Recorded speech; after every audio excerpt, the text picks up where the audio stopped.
கொஞ்ச நாள் முன்னாடி பப்புவை காணோம். காலையில் நான் பார்த்தேன். அதுக்கப்புறம் நைட்டு வரைக்கும் நான் பார்க்கல. சரி, இது எங்கேயோ போயிருக்குது, வந்துடும் நினச்சிட்டே இருந்தேன். வரவே இல்லை. நைட்டு எங்கேயோ சத்தம் கேட்டுச்சுங்க. பார்த்தா இங்கே போய் உட்காந்துருக்குது. இறங்கி வான்னு கெஞ்சன்னு கேட்கவே இல்லை. சரி, அதுவே இறங்கிரும் அப்படின்னு சொல்லிட்டு விட்டுட்டேன். அடுத்த நாள் காலையில் சீக்கிரமாக எழுந்திரிச்சு கூப்பிட்டு போயிடுச்சான்னு பார்த்தா அப்பயே இல்லை. சரி, பக்கத்து வீட்டில் வந்து அவங்க சவுண்டு கேட்டு வந்தாங்க. வந்துட்டு இந்த மாதிரி காலையிலேருந்து இருக்குதுங்க.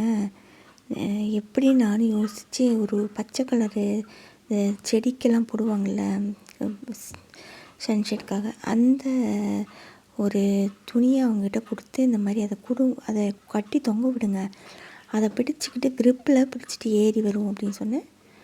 அவங்க அதெல்லாம் கட்ட முடியாது, இங்கெல்லாம் கட்ட முடியாது, கட்டுறதுக்கு இடம் இல்லை அப்படி இருக்குது, ஆனால் இல்லைன்னு சொல்லிட்டு போயிட்டு அப்படி அதுவே இறங்கிருங்க அப்படின்னு. நானும் சரி இறங்கிரும்ன்ட்டு நான் எவ்வளோ கெஞ்சி பார்த்தேன், இறங்கலை. சரின்ட்டு இதுக்கு பிடிக்குமேன்னு சொல்லிட்டு மீன் சிக்கன் இந்த வாசத்துக்காவது குதிச்சு வந்துடும், எங்கே இருந்தாலும் ஓடி வந்துடும். அதனால் மீன் ரொம்ப பிடிக்குமா, மீனெல்லாம் போய் வாங்கிட்டு வந்தேன். அது பார்க்குற மாதிரியே கழுவிட்டு உட்காந்துருந்தேன். அப்பையும் வரவே இல்லைங்க. அதுக்கு ரொம்ப பயந்துக்கிட்டு உட்காந்துருந்துச்சு. எப்போவுமே எங்கள் வீட்டில் மேலே வந்து ஏறி வரும், அந்த மாதிரி சன்சைட்லேருந்து ஏறி தான் மேலே வரும். வரவே இல்லை. அப்புறம் அவங்க ஒரு வயசானவர் பக்கத்து வீட்டில் மத்தியானம் வந்து எட்டி பார்த்துட்டு இருந்தார். அவர்கிட்ட அதே துணியை கொடுத்துட்டு இந்த மாதிரி இதை கட்டி விடுங்க வந்துடும் அப்படின்னு. சரின்னு சொல்லிட்டு அவர் செஞ்சார். வெயிலில் செஞ்சார்ப்பா. ஆனால் அது என்ன ஆயிடுச்சுன்னா, அதை பார்த்தும் ஏறத்துக்கு பயந்துடுச்சு.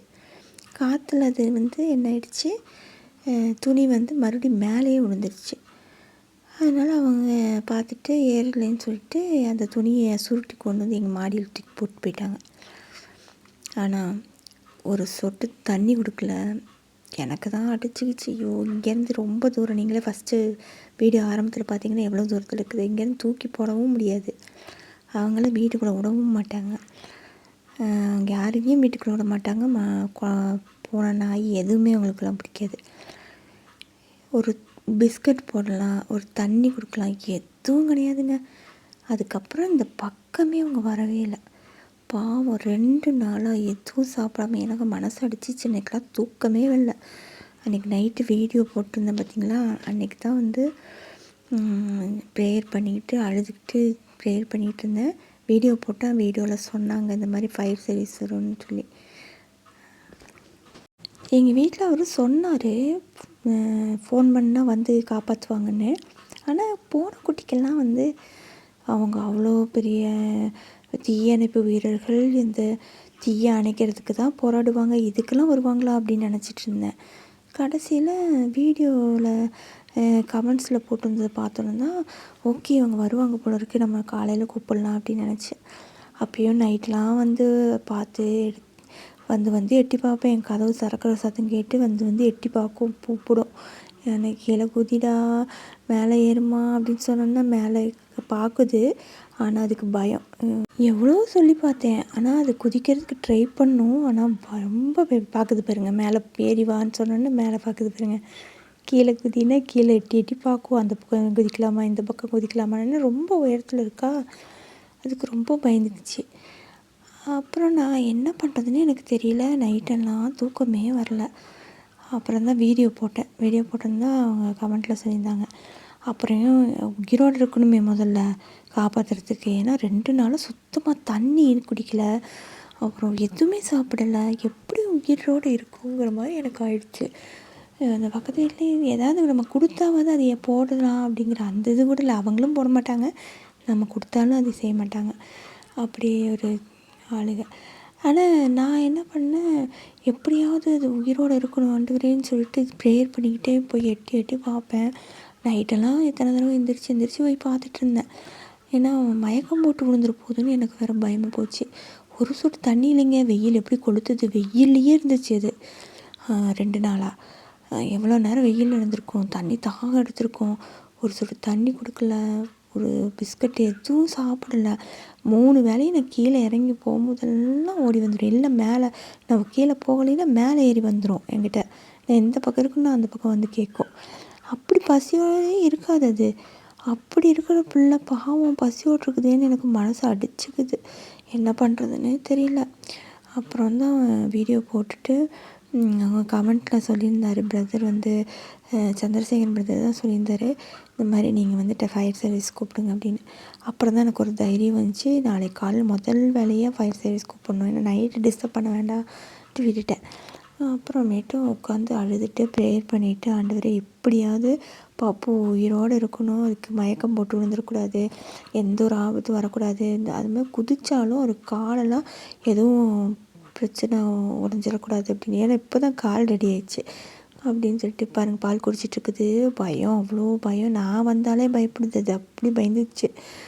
பால் கொஞ்சம் குடிச்சிட்டு அந்த பக்கம் போகுது பார்த்திங்களா, அவ்வளோ பயமாக இருந்துச்சு அதுக்கு. அப்புறம் நினச்சி ப்ரேயர் பண்ணிகிட்டே இருந்தேன். கடவுள் கிருபையில் அவங்க 2 போலீஸ்காரங்க வந்தாங்க, அப்புறம் 4 ஃபயர் சர்வீஸ் இருந்தாங்க. என்ன பண்ணாங்கன்னா, அவங்க ஒரு தப்பு பண்ணது என்னென்னா, கீழே 2 பேர் நின்றுட்டு ஒரு துணியை பிடிச்சிருக்கணும். சிஸ்டர் சொன்னாங்களே, பவானி சிஸ்டர் சொன்ன மாதிரி ஒரு துணியை பிடிச்சிருந்தாங்கன்னா அது கீழே விழுந்து ஒன்றும் ஆயிருக்காது. கீழே 2 பேர் நின்றுட்டு போர்வையோ ஏதாவது பிடிச்சிருந்தாங்கன்னா அதுக்குள்ளே விழுந்திருக்கும். செவுத்தில் போய் அடித்து, காம்பவுண்டில் அடித்து அது கீழே விழுந்துச்சு. எனக்கு ஏசுவேன்னு கத்திட்டேன். எனக்கு பயமாக போச்சு. ஐயோ, இவ்வளோ நாள் அது பயந்துட்டு இருந்தது கீழே குதிக்கிறதுக்கு, இப்போ நம்மளை குதிக்க வச்சு காலையில் ஏதாவது ஆயிடக்கூடாது, ஐயோ கடவுளேன்னு சொல்லிட்டு ப்ரேயர் பண்ணிகிட்டே பார்த்தேன். நல்லா நடந்து தான் போச்சு. பயந்துக்கிட்டே கத்திட்டு போச்சு பயத்தோட. ஃபஸ்ட்டு வந்தோடனேயே நான் வந்து இவங்களையும் உள்ளே விட்டுருவாங்க பக்கத்து வீட்டில்ன்னு சொல்லிட்டு தான் பின்னாடி பக்கம் எங்கள் வீட்டில் கூட்டிகிட்டு போய் காமிச்சேன். காமிச்சோன்னே அவங்க வீட்டில் தானே இருக்குது, அது யார் வீடு அப்படின்னு கேட்டாங்க. அது பக்கத்து வீடுன்னு. அப்போ அவங்க தானே ஃபோன் பண்ணணும், 2 நாளாக அவங்க ஏன் ஃபோன் பண்ணல அப்படின்னு சொல்லிட்டு போலீஸ்கார் செம்ம கோவம் அவர். அப்புறம் சொல்லிவிட்டு அவங்கக்கிட்ட போய் கதவை தட்டி கூப்பிட்டாங்க. பூனை ஒன்று மேலே மாட்டிக்கிச்சாம்ல அப்படின்னு சொல்லி. ஆமாங்க, எப்படி போகணும் வழின்னா உள்ளே தான் வரணும் அப்படின்னு, உள்ளே தான் படி இருக்குன்னு. ஏன் நீங்கள் கூப்பிடல, 2 நாளாக பூனை இருந்திருக்குது, நீங்கள் ஏன் கூப்பிடல ஃபயர் சர்வீஸில் காப்பாற்றணுங்கிற நெல் அப்படின்னு சொல்லி அவங்களுக்கு ஒரு 2 டோஸை கொடுத்தாங்க. அதுக்கு பேச முடியல. நாங்களும் வந்து இந்த பச்சை துணியை கொடுத்தேன்ல, அதை என்னமோ சொல்லிட்டு இருந்தார். அவர் என்ன நினச்சார், தண்ணி கொடுத்தாங்க இவ்வளோ இருக்குன்னு நினச்சிட்டாரு. ஆனால் தண்ணியெல்லாம் எதுவுமே கொடுக்கலைங்க. ஈவு இறக்கும் முதல்ல உயிர்கள் இடத்துல இருக்கணும். ஏன்னா பாவங்க, அது ஒரு சின்ன உயிர். ஒரு ஃபயர் சர்வீஸும் போலீஸ்காரங்களுக்கும் என்னுடைய நன்றி தெரிவித்துக்கொள்கிறேன்.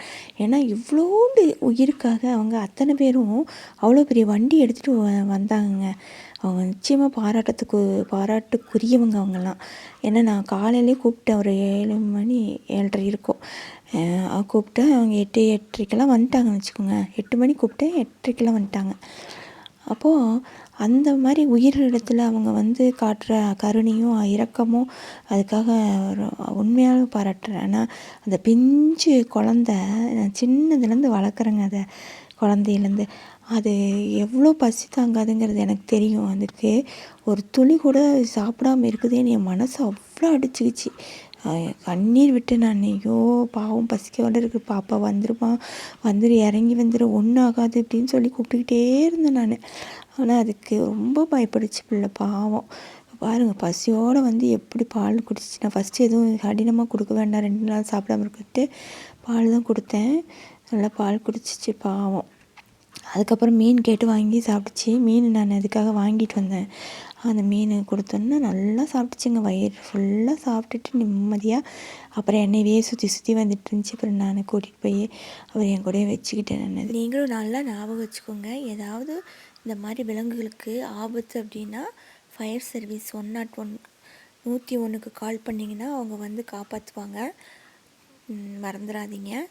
இந்த மாதிரி சம்பவம் உங்களுக்கு ஏதாவது உங்களுடைய அனுபவத்தில் நடந்திருக்கா அப்படின்னா கமெண்ட்டில் சொல்ல மறக்காதீங்க. இந்த வீடியோ பிடிச்சிருந்தால் லைக் கமெண்ட் பண்ணுங்கள், உங்கள் ஃப்ரெண்ட்ஸுங்களுக்கு ஷேர் பண்ணுங்கள். சப்ஸ்கிரைப் பண்ணாமல் பார்த்துட்டு இருந்தீங்கன்னா சப்ஸ்கிரைப் பண்ணிட்டு பாருங்கள். Have a nice day.